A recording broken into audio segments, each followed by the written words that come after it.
상속세도 환급받을 수 있다는 거 아시나요? 안녕하세요. 라움 세무에게 김진규 세무사입니다.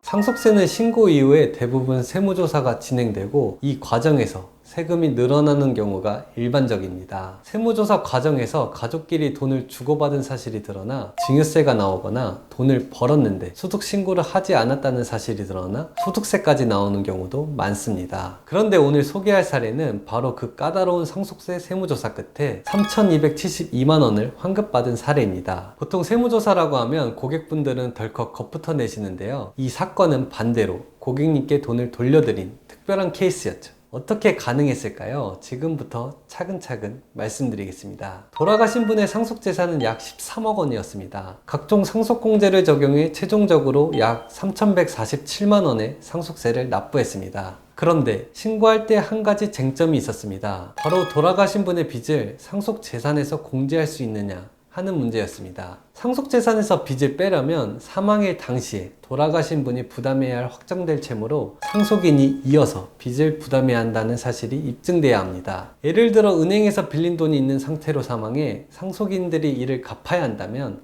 상속재산에서 차감할 수 있는 채무가 되고요. 개인 간 채용증을 쓴 게 있어서 상속인들이 이를 갚아야 한다면 이것도 상속재산에서 차감이 가능합니다. 이 경우 채무부담 계약서, 채권자 확인서, 담보 설정 및 이자 지급에 관한 증빙 등 갚아야 할 빚이 있다는 걸 증빙할 수 있는 서류가 있어야 하고요. 돌아가신 분은 생전에 제3자와 재산 소송 중이라 채무가 확정되지 않은 상태였는데요. 사망 이후 이 소송을 상속인이 이어서 진행했습니다. 저희는 상속인들과 협의 끝에 상속세 신고할 때는 채무를 빼지 않고 신고를 진행하기로 했습니다. 나중에 세무조사가 나오면 관련 자료를 제출해서 채무를 인정받을 수 있도록 준비하기로 했고요. 재산 소송 결과 돌아가신 분 재산이 5억 5천만 원 늘어났습니다. 상속재산이 약 18억 원으로 증가하게 된 거죠. 하지만 동시에 8억 원 상당의 채무도 소송 결과로 인정받을 수 있었습니다. 세무조사가 시작되자마자 저희는 바로 이 소송 결과를 근거로 채무를 상속재산에서 공제해달라고 요청했습니다. 판결로 확정된 채무,